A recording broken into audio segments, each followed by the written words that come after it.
ഓണം സീനാക്കാം സീനത്തിനൊപ്പം. അയ്യപ്പ സംഗമം നടത്തൽ സർക്കാരിന്റെ ജോലിയല്ലെന്ന് പ്രതിപക്ഷ നേതാവ് വി.ഡി. സതീശൻ. ഇതൊന്നും സർക്കാരിന്റെ ജോലിയല്ല. സർക്കാർ, പ്രത്യേകിച്ചും മുഖ്യമന്ത്രി, കപട ഭക്തി കാണിച്ച് ഒരു ഭക്തിയുടെ ഒരു പരിവേഷം ഉണ്ടാക്കി പണ്ട് ശബരിമലയിൽ ചെയ്തതിന്റെ പ്രായശ്ചിത്തം ചെയ്യാൻ ശ്രമിക്കുകയാണ്. മാത്രമല്ല, അദ്ദേഹം എന്ത് മെസ്സേജാണ് ഈ പരിപാടിയിൽ കൊടുക്കാൻ നടക്കുന്നത്? മാസ്റ്റർ പ്ലാൻ എന്ന് പറയുന്നത് 10ാമത്തെ വർഷം ഇലക്ഷന്റെ തൊട്ടിപ്പുറത്ത് മാസ്റ്റർ പ്ലാൻ ഇലക്ഷൻ ഡിക്ലെയർ ചെയ്യാൻ പോവാണ്. ലോക്കൽ ബോഡി, അത് കഴിഞ്ഞ അസംബ്ലി. ഇപ്പോഴാണ് ശബരിമലയുടെ വികസനത്തെ പറ്റി ആലോചിച്ചത്. കാപട്യമാണ് കാണിക്കുന്നത്. കപട ഭക്തിയാണ്, കാപട്യമാണ്. ശബരിമലയ്ക്ക് വേണ്ടിയിട്ടുള്ള ഒരു ആവേശം വന്നത് 9 കൊല്ലം ഭരിച്ചപ്പോഴും ഉണ്ടായില്ല. അവിടെ ഒരു വികസന പ്രവർത്തനം നടത്തിയില്ല. UDFന്റെ കാലത്ത് ചെയ്ത 112 ഹെക്ടർ സ്ഥലം വനഭൂമി സങ്കീർണമായ നടപടിക്രമങ്ങളിലൂടെ ഏറ്റെടുത്ത് അവിടെ വികസന പ്രവർത്തനം നടത്തിക്കൊണ്ടിരിക്കുന്നത് മുഴുവൻ നിലച്ചുപോയി. അപ്പൊ ശബരിമലയോട് ഇപ്പൊ കാണിച്ചത് കപടഭക്തിയാണ്. പിന്നെ യോഗി ആദിത്യനാഥിന്റെ സന്ദേശവും മറ്റു ചില കാര്യങ്ങളും കൂടിക്കഴിഞ്ഞപ്പോ എന്താണ് ഉദ്ദേശിച്ചതെന്ന് മനസ്സിലായല്ലോ എല്ലാവർക്കും. ഞങ്ങൾ പറഞ്ഞല്ലോ, BJPയുമായി അവിശുദ്ധമായ ഒരു ബാന്ധവം കേരളത്തിലെ CPMനുണ്ട്. അതിന്റെ ഏറ്റവും ഒടുവിലത്തെ ഉദാഹരണമാണ് യോഗി ആദിത്യനാഥിന്റെ സന്ദേശം. ഈ പരിപാടിയിൽ വളരെ ക്ലിയറാണ്. കേരളത്തിലെ ജനങ്ങൾക്ക് ഇതൊക്കെ കണ്ടാൽ മനസ്സിലാക്കാൻ കഴിയുന്ന സാമാന്യ ബുദ്ധിയുണ്ട്. പിന്നെ ഇന്നലെ വികസന സദസ്സ്, ഞാൻ ഇലക്ഷൻ ഡിക്ലെയർ ചെയ്യാൻ പോവാണ്. ഇലക്ഷന്റെ നറുക്കെടുപ്പ് കഴിഞ്ഞാൽ ഇലക്ഷൻ ഡിക്ലെയർ ചെയ്യാൻ പോകുമ്പോഴാണ് ഈ വികസനത്തെക്കുറിച്ച് ആലോചിക്കുന്നത്.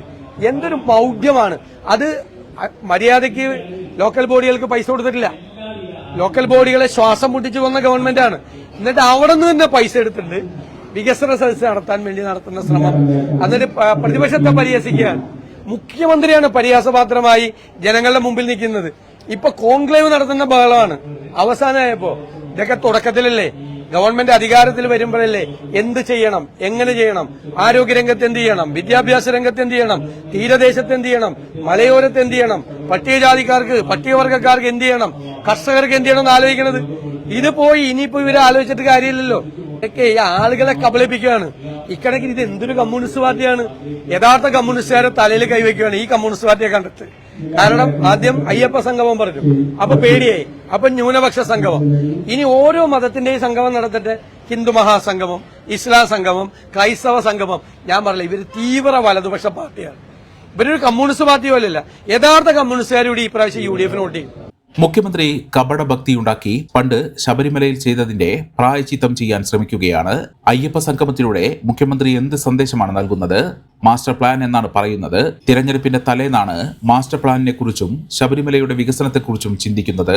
ഇത് കാപട്യമാണ്.